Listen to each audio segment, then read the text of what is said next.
तो जनाब, कौम को मुबारक हो कि पेट्रोलियम मसनूआत पर ₹2.5 फी लीटर कार्बन लेवी जो है आयद कर दी गई। FBI अब जो है 5 करोड़ से ज़ायद टैक्स फ्रॉड पर लोगों को गिरफ्तार कर सकेगा और गिरफ्तारी से पहले मुलजिम को किसी अदालत, किसी ट्रिब्यूनल के सामने अपील का हक जो है हासिल नहीं होगा। पाकिस्तानी अपनी तनख्वाह पर, खर्च करने पर, बचत पर और सरमायाकारी पर हर कदम पर हुकूमत को बुलंद टैक्सों की भेंट जो है वो चढ़ाते रहेंगे ताकि वज़रा, मुशीर और अफसरान की जो बड़ी बड़ी गाड़ियाँ हैं वो चलती रहें और गरीब मुल्क के जो अमीर हुक्मरान हैं उनकी आराम व आसाइश में कोई खलल ना पड़े, कोई कमी ना हो। बिलावल भुट्टो ज़रदारी साहब फरमाते हैं कि जी हुकूमत ने पाकिस्तान पीपल्स पार्टी के मुतालबात मान लिए, इसलिए वो बजट को दिल से तस्लीम करते हैं। ये उसी बजट का तस्करा कर रहे हैं कि जहाँ बच्चों के दूध से लेकर इंसुलिन की सिरिंज तक सब पर 18% जनरल सेल टैक्स आयद है। दूध पर आप जो है अगर 6% विद होल्डिंग टैक्स को मज़ीद जोड़ लें तो 1 लीटर दूध के डिब्बे पर पाकिस्तानी अवाम जो है 24% टैक्स अदा जो है करते हैं। दुनिया के दीगर ममालिक में बशमूल हमारे आस पड़ोस के, उसमें जो है बुनियादी खाने पीने की अशिया बिना किसी टैक्स या बहुत ही कम शरह टैक्स पर जो है वो फ़रोख्त होती हैं। लेकिन इस बजट में जहाँ अवाम पर टैक्सों का बोझ है, वहीं हुकूमत के एजेंडे पर कहीं भी आपको किफ़ायत शारी और बचत जो है वो दिखाई नहीं देती, जिसका एक छोटा सा सबूत वज़ीर आज़म हाउस और सदारती महल के बजट में इजाफा है। आज के प्रोग्राम में पॉलिसी साजों के फ़लसफ़ा टैक्सेशन और FBI हुकाम को दिए जाने वाले मुतनाज़ इख्तियारात पर भी हम बात करेंगे। लेकिन उससे पहले तस्करा कुछ पाकिस्तानी सियासत का, जहाँ इख्तिलाफ़ात जो हैं बड़े ज़ोरों पर हैं। हुकूमत और हिज़्ब इख्तिलाफ़ के दरमियान इख्तिलाफ़ात और ख़ुद हिज़्ब इख्तिलाफ़ की सबसे बड़ी जमात तहरीक इंसाफ की अपनी सफ़ों में इख्तिलाफ़ात। कहने वाले कह रहे हैं कि जी खैबर पख्तूनख्वा में सियासी बुहरान जो है वो शदीद हो गया है। अली अमीन गंडापुर को जेल में इमरान खान से मुलाकात की इजाज़त ना मिली और बिना इजाज़त बजट मंजूर करवाने पे वो अपनी ही जमात के बाज़ हलकों और इमरान खान के चाहने वालों की तरफ से शदीद तनकीद की जद में है। लेकिन क्या उन पर तनकीद जायज़ है, ये एक सवाल है। बजट मंजूर करवाना आईनी जिम्मेदारी है और अगर बर वक्त जो है मुलाकात ना हो सके किसी से और बर वक्त जो है अगर बजट मंजूर ना हो तो फिर क्या रास्ता रह जाता है, ये भी एक सवाल है। इसका जवाब हम आज के प्रोग्राम में जानने की कोशिश करेंगे। वैसे अली अमीन गंडापुर का कहना है कि इमरान खान जब कहेंगे वो असम्बली तहलील कर देंगे। उनका कहना है कि जी मुलाकात जो है हमारा आईनी हक है। अगर असम्बली जाती है, हुकूमत जाती है, चली जाए और हम तैयार हैं उसके लिए। खान साहब के पास आज भी वो इख्तियार मौजूद है और जब भी वो कहें वो अपना ये ऑप्शन इस्तेमाल कर सकते हैं। तो हमने उसको रखते हुए फैसला करके बजट पास कर लिया। आईनी बुरान से बचने के लिए तकाजा था, हमने कर दिया। तो जनाब, ये जो मुहिम जोई वाला ख्याल है वो क्यों आया, ये भी एक सवाल है। तहरीक इंसाफ इससे पहले जो है सूबाई असम्बलियाँ तहलील करने की एक बार गलती कर चुकी है, अब तो उसका उनको नाम भी नहीं लेना चाहिए। तो जनाब, हमारे आज के पहले मेहमान सरदार लतीफ़ खोसा साहब मारूफ कानूनदा हैं, सीनियर रहनुमा तहरीक इंसाफ हैं और सफ़र में जब भी हम इनको बुलाते हैं अपने प्रोग्राम में ये गाड़ी में होते हैं और सफ़र में होते हैं। जी बहुत शुक्रिया खोसा साहब अपना कीमती वक्त देने का। खोसा साहब ये बताइए सबसे पहले तो कि खैबर पख्तूनख्वा बजट की जो मंजूरी है वो क्यों मुतनाज़ा बन गई, और ये जो अमीन गंडापुर साहब का एक वो है आर्ग्यूमेंट है कि जी अगर बजट मंजूर ना होता तो एक बुहरान खड़ा हो जाता है, इसमें कितना वजन है? जी देखिए, बिल्कुल सही कहते हैं, क्योंकि देखें गवर्नर ने पहली मर्तबा जो है ये तारीख में पहली मर्तबा हुआ है कि गवर्नर ने जो बजट पास किया गया है उसको जो है मंजूर करने से जो है एतराज किया है। और यही हमें नजर आ रहा था, क्योंकि गवर्नर का और जितना चीफ मिनिस्टर का वहाँ तनाज़ा चल रहा है या जितना हुकूमत की फिस्तायत है वो बदकिस्मती से अपने अरूज पर है और एक ही सूबा उनको खटकता है कि ये जो खान की इमरान खान साहब की जो हुकूमत है पाकिस्तान तहरीक इंसाफ की एक सूबे पे, उसको किस तरह से टॉपल किया जाए। तो फाइनर्जेंसी लगा के ये फिर जो है इनके अज़ाइम कोई दुरुस्त नहीं थे, ये गवर्नर राज लगा सकते थे और ये जो है सूबाई हुकूमत को ये बर्खास्त कर सकते थे। तो इसलिए जो है बजट को पास करना जरूरी था। अच्छा, तो ये आपने फरमाया कि बिल्कुल नामुनासिब है। और मैं ये कह रहे थे कि आपने फरमाया कि चपकलिश है गवर्नर और उसके दरमियान वज़ीर आला के दरमियान, लेकिन गवर्नर जो अब तरमीम हो चुकी है उसमें तो बिल्कुल टूथलेस लाइन है, कुछ भी बेचारा नहीं कर सकता, इख्तियारात कुछ भी नहीं है। हम सिंध में देखते हैं गवर्नर बेचारा कुछ भी नहीं कर पाता, जो सूबाई हुकूमत का दिल चाहता है करती है। तो यहाँ पे क्यों आपको ये तासुर मिला या इम्कानात थे कि जी गवर्नर कुछ कर सकेंगे जो आप फरमा रहे हैं, जैसा कि असेंबली डिसॉल्व कर दें या हटा दें? आप बिल्कुल ठीक कह रहे हैं, लेकिन जो गवर्नर का सेरिमोनियल काम है वो भी करने से इनकार करता है। देखिए, गवर्नर के पास बाहर सूरत हर बिल जाता है, आपको पता ही है। जी हाँ। गवर्नर को जो है मंजूर करना या ना करने का एक मर्तबा अख्तियार होता है, लेकिन जो फाइनेंस बिल है उसको गवर्नर नहीं रोक सकता। लेकिन इसके बावजूद इसने उसको एसेंट ना दिया, तो ये एक बात तो ये साबित हो गई कि गवर्नर जो है वो ऑब्स्ट्रक्टिव है। दूसरी बात ये है कि गवर्नर का बात नहीं है यहाँ तो ये जो हुकूमत है, जो मरकजी हुकूमत है और जो इस वक्त मुक्तदर हल्का है, उनको खटकती है एक सूबे में पाकिस्तान तहरीक इंसाफ की हुकूमत। बात यह है कि राहबर जो हैं, सरबराह जो हैं, वो तो इमरान खान साहब ही के हैं। देखिए, कोई भी इमरान खान का तो माइनस होने का सवाल ही पैदा नहीं होता। देखिए, ये बदकिस्मती है हमारे मुल्क की कि जब जब किसी को माइनस करने की कोशिश की है वो खुद माइनस हो गया है, लेकिन उसको माइनस नहीं कर सके। ना नवाज शरीफ माइनस हुआ, ना कभी बेनजीर भुट्टो माइनस हुई, ना कभी जुल्फकार अली भुट्टो माइनस हुआ। जितनी भी फिस्तायत हुई है, ये बदकिस्मती से मुल्क को नुकसान हुआ है। माइनस कभी वो नहीं हो सकता है, क्योंकि माइनस सिर्फ अवाम का काम होता है। अवाम अगर किसी को माइनस करे तो ही मुस्तरद कर सकती है। अब इमरान खान को अगर पाबा सलासल किया हुआ है, तो क्या आपका ख्याल है कि वो उसकी कोई पॉपुलैरिटी में कमी आ गई है? बल्कि उसकी पॉपुलैरिटी बढ़ गई है। लोगों की वो दिलों की धड़कन है इस वक्त। तो जितना भी माइनस करने की जो भी कोशिश करेगा वो खुद माइनस हो जाएगा। इमरान खान माइनस नहीं होता। मेरा सवाल ये था कि इमरान खान साहब का और अलीमा खान साहब है, उनके दीगर चाहने वाले, उनका जो रद्द-ए-अमल है क्या जज्बाती है बजट मंजूर होने के ऊपर? जैसे इमरान खान साहब को मैं पढ़ रहा था कि उन्होंने ये कहा कि लोगों से बात करते हुए कि जी अमीन गंडापुर को चाहिए था कि पहले सुप्रीम कोर्ट में चले जाते बजट मंजूर करने से पहले। तो ये क्या ज़रूरत थी इन चीज़ों की? मतलब है कि फिर ज़ाहिर कि उस पर एक तनाज़ा बनता है, लोग इतराज़ात करते हैं, चहमे गोइयाँ होती हैं, क्या सराहियाँ होती हैं। जनाब, गंडापुर के साथ आपको पता ही है कि मैं खुद अमीन गंडापुर के साथ मैं खुद सुप्रीम कोर्ट में गया हूँ। हमने चीफ जस्टिस की अदालत में जाके इस्तदा की। चीफ जस्टिस साहब मौजूद खुद नहीं थे, लेकिन सीनियर प्यूनी जज साहब जो है चीफ जस्टिस के कमरे में अदालत कर रहे थे। हमने उनको इस्तदा की कि ये जो है बहुत इमरजेंसी का मसाला है, क्योंकि बजट का पास होना ज़रूरी है।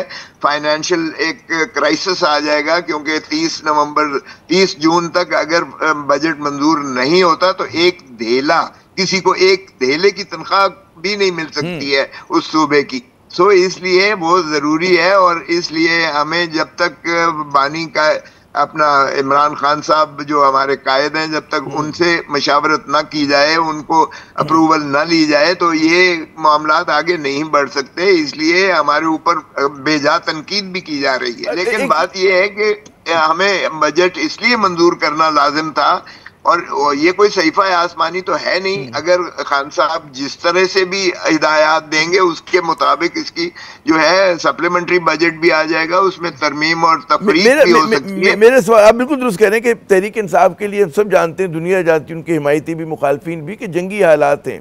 तो क्या वजह है कि ऐसे में जो क़यादत जब अगर रब्ता नहीं कर पा रही इमरान खान साहब से, तो जो लोग इस वक्त ओहदों पर बैठे उनको एक खुला इख्तियार दिया जाए कि जी आप फैसला करें, ताकि इस किस्म के डिलेज ना हो और एफिशिएंसी के साथ जो है केपी की हुकूमत चलती रहे। देखिए, बैरिस्टर सैफ जब जाके उनके जो है तर्जमान मिले हैं इमरान खान साहब के साथ, कल जब मिले थे, तो आपको पता होना चाहिए और यकीनन होगा कि उन्होंने अप्रूवल दी है। उन्होंने कहा बहुत अच्छा किया है, ठीक किया है आपने जो ये किया है, बजट को आपने पास किया है, और सप्लीमेंट्री जो बाकी चीजें हैं वो आप करते रहिएगा। उन्होंने अप्रूवल दे दी है, ऐसी बात नहीं है कि अप्रूवल नहीं दी है। लेकिन फिर भी हिफ्ज़ मा तक़द्दम के तौर के लिए हम हर चीज को जो है उनसे मशावरत करते हैं, और हतमी फैसला मोहतरम इमरान खान साहब ही करते हैं जो मामलात भी होते हैं। सो इसलिए उनकी हिदायत, उनकी जो विजन, उसके मुताबिक ही पाकिस्तान तहरीक इंसाफ चल रही है, और यही लोगों की तकाजा भी है। लोग उन्हीं पर एतमाद करते हैं।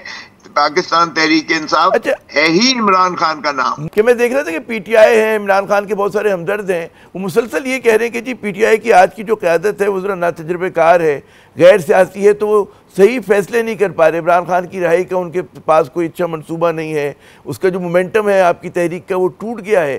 क्या कहेंगे ये जो एक फ्रेंडली फायर हो रहा है आप लोगों पर? देखिए, और तो बाकी तो यही रह गया है कि हम जेल तोड़ दें। अरे बाबा, हर चीज हम कर चुके और हर चीज करने जा रहे हैं जो आइन कानून के दायरा के अंदर है, जो पुरअमन होगी। हम बिल्कुल कोई इश्तियाल ऐसा नहीं चाहते कि हमारी जो है आवाम के लिए तकालीफ का इजाफा हो। हम बिल्कुल पुरअमन रहेंगे और पुरअमन रह के हमने तमाम एवेन्यूज को आजमा के कर लिया है। ना जलसे करने देते हैं, ना हमें जुलूस निकालने देते हैं, 144 लगा देते हैं। फिर जितनी इन्होंने जो है जुल्म और ज्यादती की है, अब इन्होंने सैकड़ों क्या हजारों हमारे लोगों के खिलाफ जो है मुकदमात करके हमारे एमएनएस को सजाएं होती जा रही हैं। और हमारे जो है सारे पार्लियामेंटेरियंस मुझ समेत हम अदालतों में दहशतगर्द के मुकदमात भुगत रहे हैं। अब मुझे बताइए, तारीख में आज तक ऐसा कभी हुआ है? जितने वकला के खिलाफ भी दहशतगर्दी के मुकदमात इस दौर में इन 3 सालों में हुए हैं, आज तक शायद पाकिस्तान की तारीख में कभी नहीं हुए। तो मुझे बताएं, हम अदालतों में भी जा रहे हैं। हम इमरान खान साहब की आज भी केस था इमरान खान का, फिर जो है दोबारा मंगल के लिए रख दिया गया है कि सरकारी वकील साहब का बहाना हो गया, जी मुझे आप नोटिफाई किया है, मुझे तैयारी के लिए जो है वक्त चाहिए। इसी तरह जो 200 से ज्यादा तारीख बढ़वाने के तो 100 बहाने होते हैं वकला साहिबान के पास। मतलब है, ये तो मैं देखता हूँ, चाहे वो हो डिफेंडेंट्स हो, चाहे वो इस्तकाज़ा हो, सारे ये करते रहते हैं। मुझे एक और बात है कि जी इमरान खान से जो मुलाकात है वो आपके ख्याल में इतनी मुश्किल कैसे बना दी गई? यानी कि जो मैं देखता था कि माजी में जो रहनुमा पकड़े जाते थे, गिरफ्तार होते थे, इतना मुश्किल नहीं होता था। वो जरदारी साहब हों, नवाज शरीफ साहब हों, लोग मिल लिया करते थे, बेनज़ीर साहिबा हों, लोग वक्तन फ़क्तन जेल जाते थे। यहाँ पे क्या ये लोग कानूनी शिक इस्तेमाल कर रहे हैं कि जी जितना मतलब है कि शोर मचता है कि जी मुलाकात नहीं हो रही, मुलाकात नहीं हो रही है?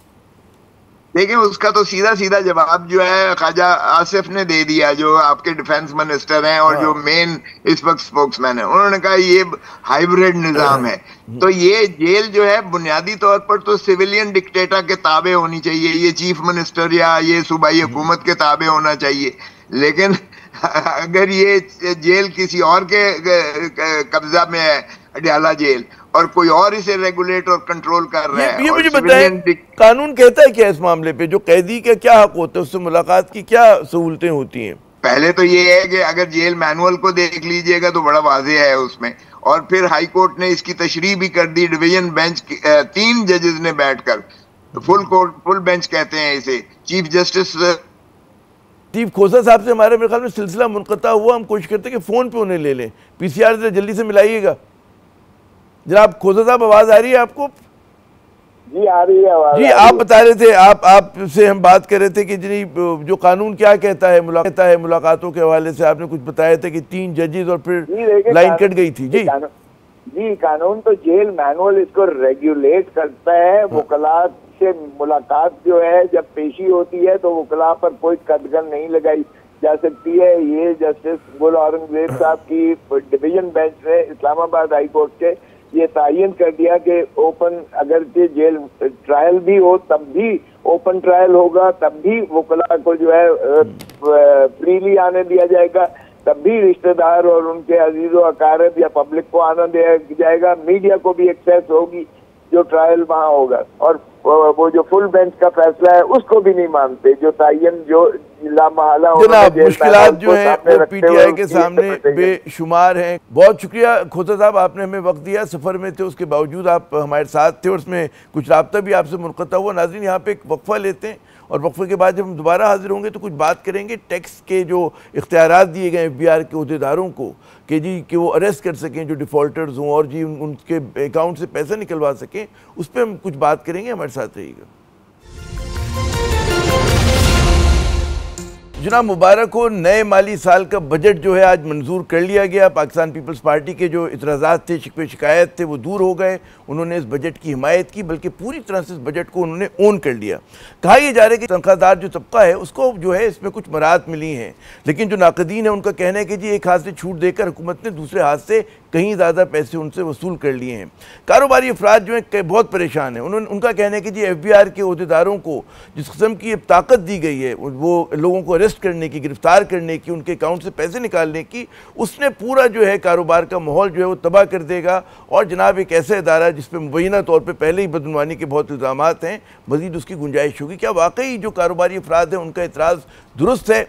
बात करने के लिए हमारे साथ मौजूद हैं जनाब one and only Shabbar Zaidi साहब, FBR के साबिक चेयरमैन हैं, टैक्स एक्सपर्ट हैं। और गुफ्तगू का आगाज़ हम कारोबारी अफराद के जो तहफ़्फ़ुज़ात हैं उसी से करेंगे। शब्बर साहब के जनाब उनके जो इख्तियारात हैं FBR के अहदेदारों के, वो बड़ा ज़ेर बहस हैं। और कहा यह जा रहा है कि जी टैक्स फ्रॉड में जो अफराद मुलव्विस होंगे उन्हें गिरफ्तार किया जाएगा। हुकूमत ने थोड़ा बहुत रद्द-बदल ये किया है, रद्द-बदल वो ये है कि जी अब कहते हैं ना 5 करोड़ रुपए का अगर फ्रॉड होगा तो गिरफ्तार होंगे, उससे ज़्यादा का 5 करोड़ या उससे ज़्यादा का। और पहले जो एक आदमी को इख्तियार था उन्होंने 3 लोगों को सुपुर्द कर दिया है। क्या कहेंगे इस पर आप? बिस्मिल्लाहिर्रहमानिर्रहीम। आमिर साहब, देखिए, अरेस्ट करने के इख्तियारात FBR को पहले भी थे, उसमें रद्दोबदल नहीं है। मगर पहले जो इख्तियारात थे वो जुडिशरी के साथ, जुडिशरी के सिस्टम में, सिविल जुडिशरी के सिस्टम में रहते हुए थे। अब जो इख्तियारात हैं उसमें सिविल जुडिशरी जो है उसका इन्वॉल्वमेंट नहीं है, और डायरेक्टली जो अफसरान हैं, जो इनकम टैक्स के अफसरान हैं, वो अरेस्ट की पोजीशन में चले गए हैं। ये तकरीबन वही इख्तियारात हैं जो नैब के पास ऑलरेडी हैं। तो मेरा ज़ाती व्यू ये है कि जो इख्तियारात जब आप किसी को दे रहे हैं तो ये सही नहीं है। दूसरी बात, जो बुनियादी बात मैं हमेशा कहता हूँ इख्तियारात के बारे में और फाइनेंशियल क्राइम के बारे में, वो ये है कि बात ये है कि क्या आपको अगर शक है कि किसी आदमी ने कोई चीज़ की है, कोई गलत काम किया है, कोई टैक्स फ्रॉड किया है, तो क्या एक स्टेज ऑफ अपील के बाद उसके खिलाफ पीनल एक्शन होना चाहिए, या एक स्टेज ऑफ अपील से पहले ही आप उसके खिलाफ पीनल एक्शन ले लें? ये एक जुडिशियल का प्रोसेस है कि एक जुडिशियल प्रोसेस से गुजर के आ जाए और साबित हो जाए कि हाँ इसने एक कोई गलती की है, तो फिर आप उसके खिलाफ एक्शन ले सकते हैं। अब आपने मुझे अरेस्ट कर लिया एक टैक्स फ्रॉड के केस में, और जब वो केस आगे गया तो पता लगा कि अपील ने कहा कि नहीं, ये टैक्स फ्रॉड का केस नहीं है, तो वो जो उस आदमी का अरेस्ट करने का नुकसान या उसकी बदनामी का जो हिस्सा है वो उसको कौन बर्दाश्त करेगा? ये गलत है और ये कानून बुनियादी तौर पे गलत है।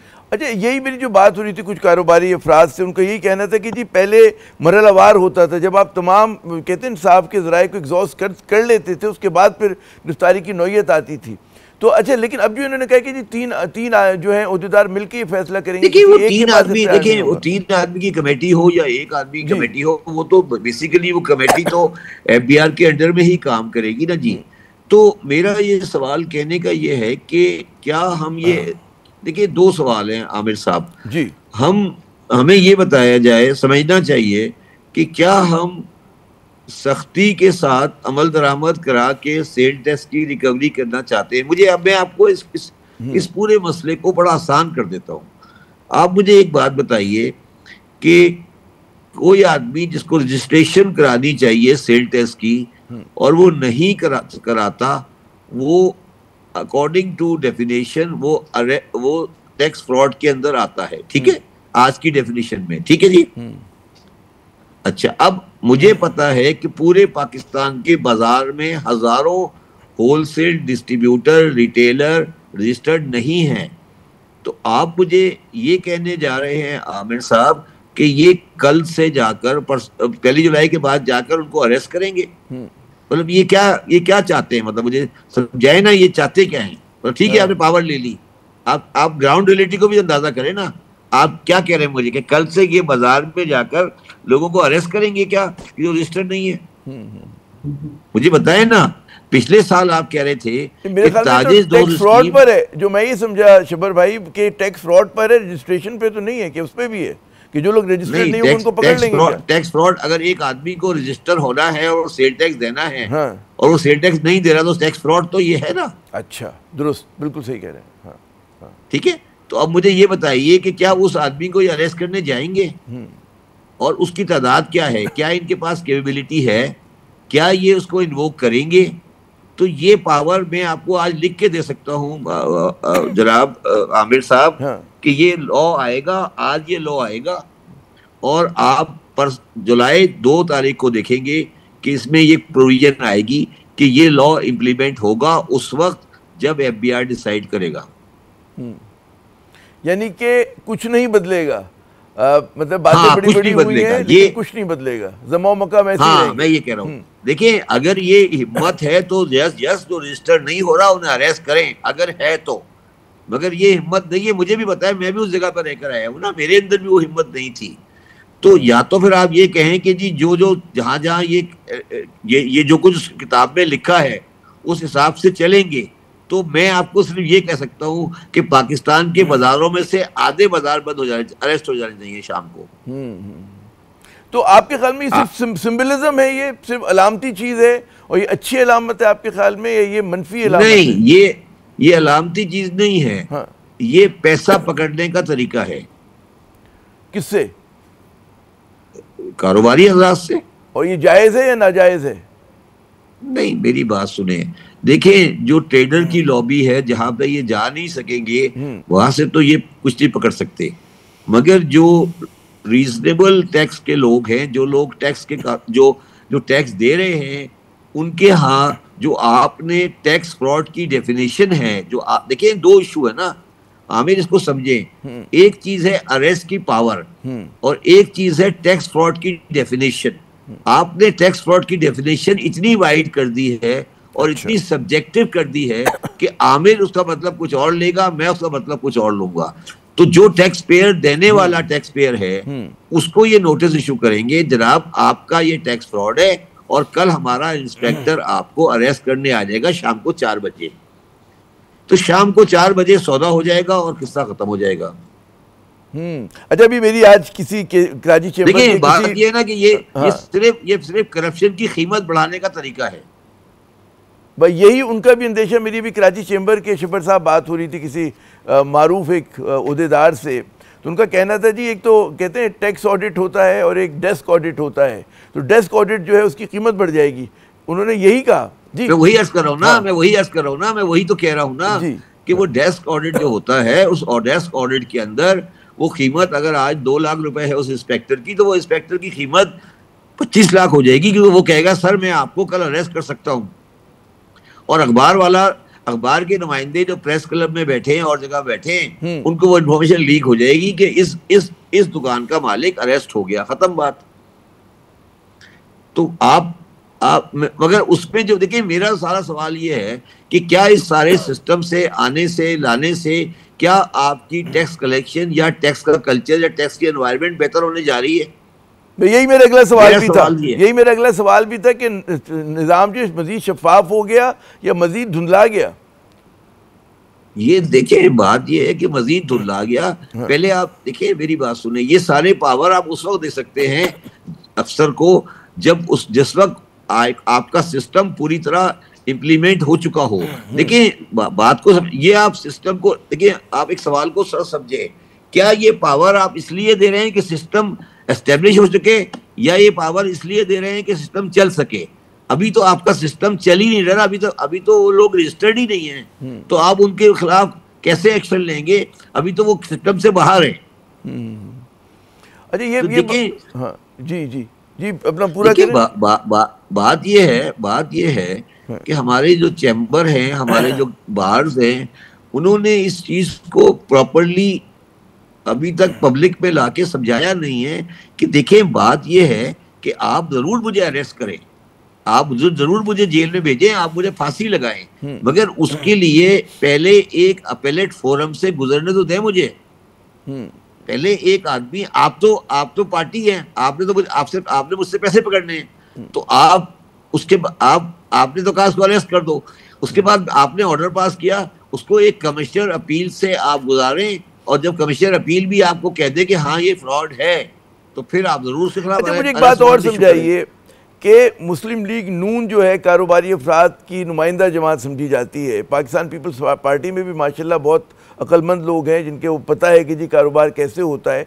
तो उन्हें अंदाज़ा नहीं कि ये जो लोग कह रहे हैं कि जी ड्रैकोनियन लॉ है, तो उन्होंने कैसे इसकी इजाज़त दी, कैसे कानून साजी की, क्या मजबूरी उनको थी कि उन्होंने कहा जी ये करना पड़ेगा अब हमें? देखिए मेरा जाती वो है, हाँ। ये वही वाली बात है कि आज आप मुझे बताओ ना आमिर, आज नैब के पास पावर तो है ना, आज नैब की जेलों में कितने लोग हैं? तो अगर नैब की जेलों में लोग नहीं हैं, इसका क्या मतलब? इसका मतलब ये है कि पाकिस्तान बिल्कुल साफ हो गया है। ये यहाँ पे भी होगा। तो ये भी वो जो हम लोग कमीशन शिकायत करते हैं कि जी over regulation, over law making हो रही है, वही हो रहा है हमारे यहाँ। ये देखिए ये हो ये रहा है, बल्कि इसमें एक और चीज भी होगी, मैं कहना नहीं चाहता, मगर ये भी होगा कि पकड़ धकड़ कराची में ज्यादा होगी, पेशावर में कम होगी, लाहौर में उससे थोड़ी कम होगी, लाहौर में थोड़ी कम होगी, पेशावर में और थोड़ी कम होगी। तो मजे जो है पकड़ने आएगा तो उसको गोली चल जाएगी। मजे जो है कराची वालों के में आएगा तो पकड़ लिया जाएगा। मैं कह रहा हूँ मजे जो है कराची वालों को आएंगे, 14 तबक जो मजे तो मजे पेशावर वालों के आएंगे ना जी। हाँ, नहीं मजे तो पेशावर वालों के आएंगे ना। ठीक है। वो मेमन भाई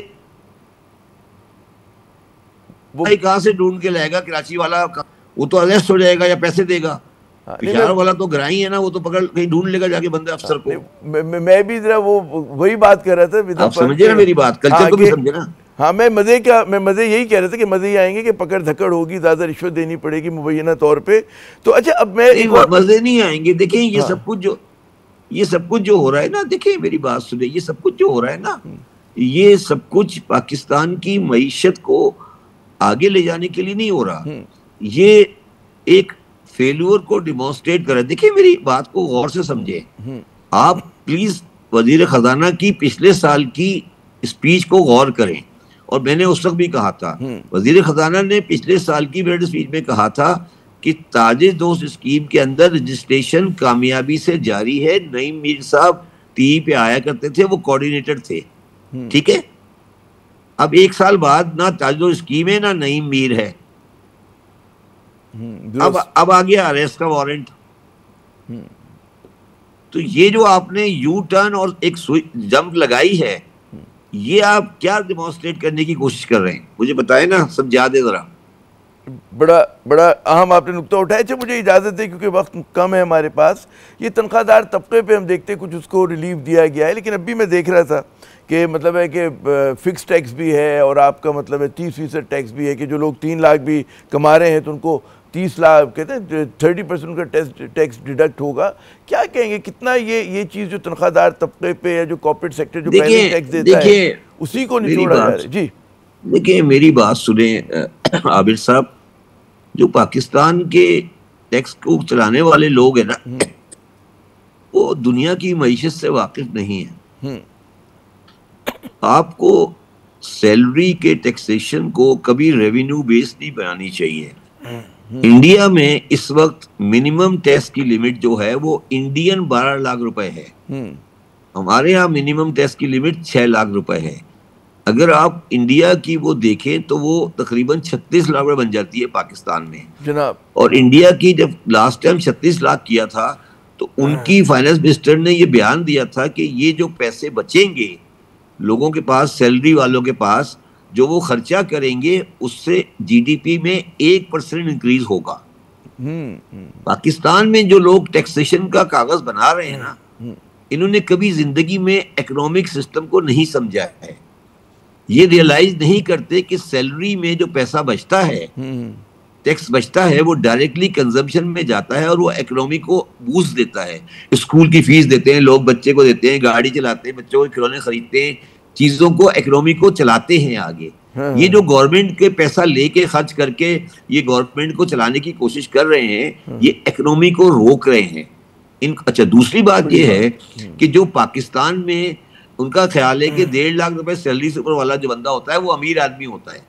उन्हें ये नहीं पता कि 1.5 लाख सैलरी वाला भी गरीब आदमी होता है। तो यहाँ पर जी बिल्कुल सही। अच्छा, ये वाकई आपने बड़ा पर्टिनेंट बात है कि अर्निंग पे टैक्स है, एक्सपेंडिचर पे टैक्स है, सेविंग पे टैक्स है, तो मतलब हर चीज पे टैक्स है। नहीं, मेरा सवाल ये नहीं है। मेरा सवाल ये है कि आप सैलरी पे टैक्स लेने के बाद वो पैसे इकट्ठे करके नॉन डेवलपमेंट एक्सपेंडिचर में खर्च करे जा रहे हैं। आप उसको मार्केट में फेंके तो इकोनॉमी का सर्कुलेशन बढ़ेगा। ये इकोनॉमिक्स का उसूल है कि जब आप उसको मार्केट में डालेंगे, क्योंकि सैलरी के टैक्स देने वालों की तादाद बहुत ज्यादा होती है, तो ये आपने 200 मिलियन 300 मिलियन 400 मिलियन इकट्ठा भी कर भी लिया सैलरी से, तो आपने पूरा कंजम्पशन के बेस को खराब कर दिया। और पाकिस्तान में इन्होंने जो सैलरी का टैक्सेशन है वो इतना हाई रखा हुआ है, 35% प्लस 10%, 45%। अगर मैं एक अच्छी सैलरी ले रहा हूँ तो आप मुझे बताएं कि मैं दुबई से मैं जाके क्यों नौकरी नहीं करूं, क्योंकि मेरी सैलरी का रेट पाकिस्तान में 45% है, दुबई में 9% है।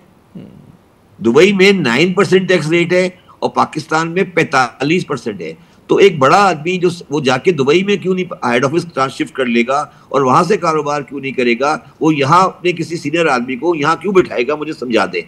अगर एक बड़ी कंपनी है, वो आज के जमाने में जब सारा इलेक्ट्रॉनिक में काम हो सकता है, आज टीवी का एमडी कराची में क्यों बैठा है, वो दुबई क्यों नहीं बैठ जाता जाके।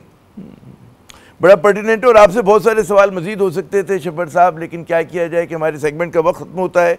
नाज़रीन, आपने बड़ी मेरे ख्याल में बहुत सारे भाम थे हमारे जहनों में टैक्सेशन के हवाले से, शब्बर साहब की गुफ्तगू से दूर हुए होंगे। यहाँ पे हम मुख्तसर वक्फा लेते हैं, हमारे साथ रहिएगा। तो जनाब, हमारे नाक़दीन का कहना है कि पाकिस्तान के जो पॉलिसी साज हैं वो गलतियाँ भी नई नहीं करते, बल्कि पुरानी गलतियों को मज़ीद बड़ा चढ़ा कर जो है दोहराते हैं। कुछ ऐसी गलती जो है कि जो लोग टैक्स अदा करते हैं दयानतदारी से, तनख्वाहदार तबका, कॉर्पोरेट तबका, उसका मज़ीद जो है उस पर बोझ डालकर, उसका मज़ीद गला घोट कर जो ये लोग टैक्स वसूल कर रहे हैं, वो उसी तरह की गलती है। और ये गलती जो है, जैसे कि अभी हम शब्बर ज़ैदी साहब को सुन रहे थे वक्फे से पहले, कि वो फिर पाकिस्तानी मईशत को आगे नहीं लेके जा सकती। वो इस मुल्क में जो है लोगों में सेविंग का कल्चर जो है वो फ़रोग नहीं दे सकती, वो लोगों का कहते हैं ना क़ुव्वत ख़रीद नहीं बढ़ा सकती। तो इसी नोट के साथ आमिर ज़ैद को अगले प्रोग्राम तक की इजाज़त। अगले हफ्ते फिर मुलाकात होगी। खुदा हाफ़िज़।